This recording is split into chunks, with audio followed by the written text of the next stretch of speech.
If I was in the coma, how long would you wait until you moved on? Realistically, like 2 weeks. Ugh. Brother, ugh. What's that? That's like good though, right? Because I don't want people to think like, you know, I'm moving on too fast or anything, but I feel like you wouldn't get hard to get over. You know what I mean? You don't want to be like this. 2 weeks. Well, yeah, like I'm not gonna get stuck paying your hospital bill. Are you kidding me? And who's gonna support me financially?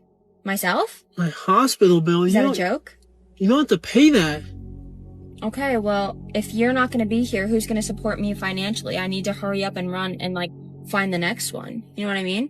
Like Tinder's already downloaded on my phone now that you just said that. Like I'm just preparing. Are you serious? Don't grab my like that. Don't call me. Don't come by my house. I have to put myself first, so you're gonna get mad at that? You don't want me to take care of myself? You don't want another man to like help me? Just walk away, brother. It is over. Boy, what a witch. See, here's the wife that's the narc. My wife divorced me because I have Parkinson's. Oh my goodness.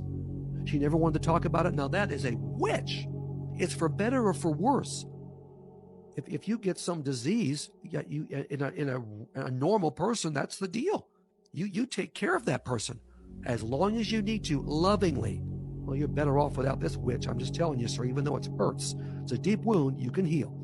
It's better to be alone rather than with someone who would leave when I'll get sick. Love is blind, and marriage is a real eye-opener.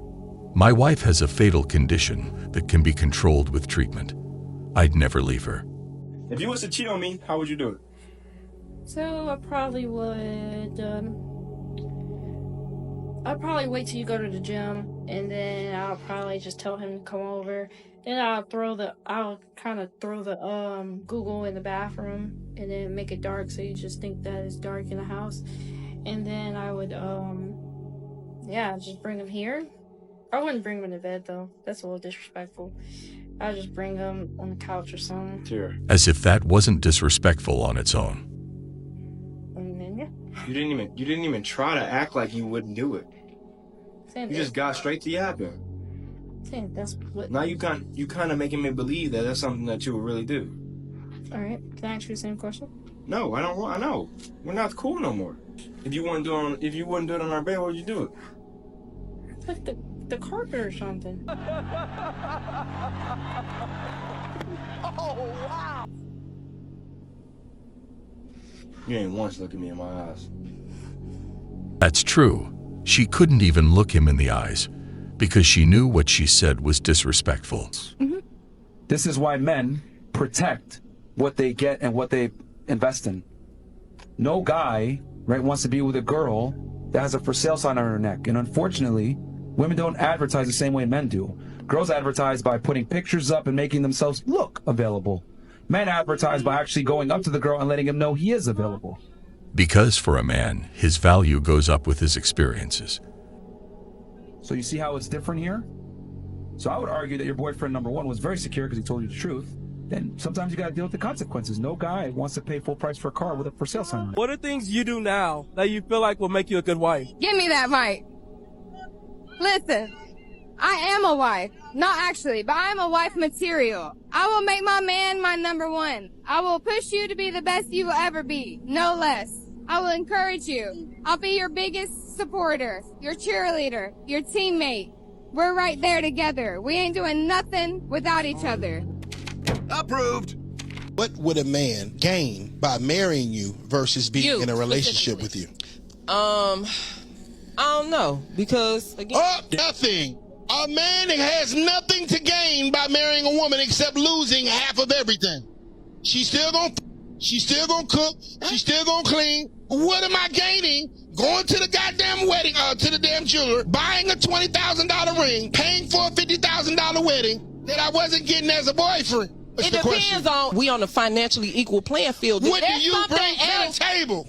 What do you mean? That's what I'm asking. I bring me. Depends on the man that I marry. I could marry the richest in the world and I could walk all over that. It's weird how she's proud of that. every day. I'm gonna be a different wife to him than I'm gonna be to somebody else. So I cannot tell you what exactly. Can you tell me what you bring to the table to a marriage, though? Because you're diverting still. I'm still not diverting. It took 6 whole minutes. I sat there and counted. A bull telling what a man ain't supposed to be and what a man's supposed to be. I asked her one question. What do you bring to the table? And they can't answer. Oh, yeah. So he came home and he was like, you know, babe, I lost my job. I'm like, all right, cool. So a month later, like the bills, it was time for the bills or whatever, you know, and I'm like, you know, the bills due, babe, or whatever. And he was like, okay, you know, I'm not working. And I'm just, in a month, like, it's all kind of hustles. You could have been doing something or whatever. So I told him, I said, look, if I pay these bills, are you going to pay me the money back? How will he do that? The guy lost his job. This man had the nerve to tell me, why should I pay my wife back for paying our bills? I told this man from day one, my money is my money, and his money is our money. Why should I spend my money paying the bills? Like, no, he should have paid me back. So that's when I decided, like, I can't be with this man no more. It's like loaning someone money and expecting them to pay it back the next day. We all cool. I text his homeboy or whatever. You know, we went together. We left. I met up with him. And we was chilling, we was drinking or whatever, and I started venting, you know, like I started getting emotional. One thing led to the next. I did not purposely mean to do what I did with his friend. That's just not possible. Cheating doesn't happen accidentally. But things happen, like, y'all understand what I'm going through. So, you know, his friend ended up giving me some money or whatever, and he was like, you know, babe, look, don't worry about it, handle whatever you gotta handle. Like, his friend was every single thing I desire in a man. Like, everything I desire in a man. And, you know, ain't nobody trying to hear my side. Ain't nobody trying to hear me out and what I went through. Of course, no one would. Isn't it obvious why? Why do women give up or become distant with a guy when he struggles financially? I was married a few years back, and everything was going really well. The relationship was awesome, and then I ended up losing my job. Money wasn't coming in as steadily as before. She was distancing herself from me. I took it very seriously as far as getting through the good times and the bad, and obviously she didn't. She left. I challenge you to name one man that cheated on a woman he truly loved. Cheating is not okay at all. That goes both ways. Do not say sorry. Women do not apologize. Instead, women gaslight men into apologizing for things that they're not even at fault for. And then these same women will sit there and wonder why their relationships don't work out. I'm sorry, they won't sit there and wonder why their relationships don't work out, because that would take some self-accountability and reflection, because that would take some real work, right? That would take some real accountability. So instead, they take the easy way out. They blame men. Shame on anyone that leaves their partner when times are hard. And that is not healthy for the long term. A woman leaves you, she does it for one reason only. She thinks that she can do better. Your attitude needs to be this, even though it hurts, even though it's frustrating, even though you feel grief after a divorce or breakup. Your attitude has to be, okay, I'll be fine without you. You need to show everyone that you can live fine on your own. Period. There can be no other response. Hence the phrase, she's not yours, it was just your turn. Yo, if you're a lady and you've been with your partner for a really long time and he's down and out, the last thing you want to do is roll out when he's down and out. You show your true colors when the times is hard and when the times is at its lowest point, okay?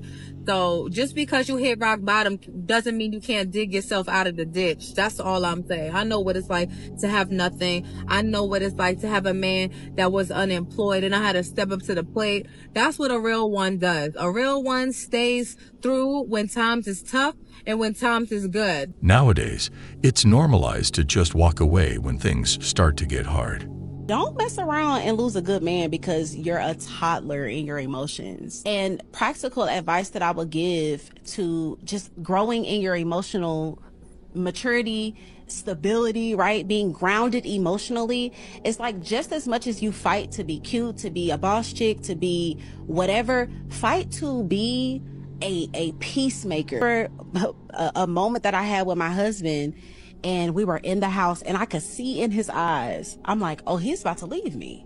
This is a wrap. Like, he's gone. He's tired of me emasculating him. He's tired of my inability and like hear his point and not cut him off. And when I saw that look in his eyes, I said, wait a minute, you two, it's a woman that will hop over me to get to you. Let me get this together. And so practically just literally getting up and, okay, why am I this way? Oh, I saw my mama do this. And she went back to the traditional way, making it obvious that it's the solid way to go. Okay, let me break this generational thing. Let me get my prayer bag. Let me start watching some YouTube, some older women that went through this. How did they navigate? We're gonna get married. I don't want to get married. Why? There's no benefit for the man. He only has everything to lose. A man can be completely faithful to his wife, provide, protect, take care of the kids, you know, obviously when he's not working, whatever. And the wife can step out and cheat. And what's the results of that? Man has to pay alimony, has to pay child support. That is sadly true. Loses his house. Am I alone? The only reason why somebody is not okay being alone is because they're not okay with themselves. I agree. That's it. If you're a man who's done everything he can for his woman and she still treats you poorly, disrespects you, maybe even blames you for everything and why the relationship is so bad, remember that relationships are reflectors. So if you choose to love someone who does not have the capacity that you do, they will have no option but to reject you because you are an exact reflection of the love they cannot give and of the love they feel unworthy of receiving. That's why sometimes we see some nice guys being left by their partners. Women will let you go when they love you. And this is something that guys don't really understand. If she loves you and cares about you and genuinely has an interest in your character, but she doesn't see compatibility down the road and she doesn't see it providing the life that she needs to fulfill herself and to give her security, then she is going to have to make the decision deep down in her heart that this is not good for me. And this is what confuses a lot of guys. A lot of guys will be taken aback by this. Like, why would you leave me? You say you love me. And she does love you. She does care about you. But it's not going to fulfill her in her life. And she doesn't have all the time in the world. She needs to make a decision that makes sense for her in the moment. That's what happens when you don't use logic in your life. A woman will give up on a relationship like that. Men are more spontaneous when it comes to breakups. Women plan things in advance. So by the time she splits, she has already been thinking about it for a while. And then, of course, there's monkey branching. Women don't stay single for long. And I contend that all women are single at all times. She's just one excuse away from leaving you. Can they be trusted? I don't know. That's why many men choose to stay single. The modern woman can't. One of the first things that you have to look out for is if a woman says that she is more of the traditional type and that she's not a modern woman, that's your first clue that she's a modern woman. When she says, I'm a traditional woman, or I take things slow. That means in the past, she hasn't taken things slow, but you're the lucky one now. Now you have to take it slow. Men are like detectives. They pay close attention to these details. And remember, as a man, never ignore your instincts. Well, guys, that was all for today. We'll be back soon.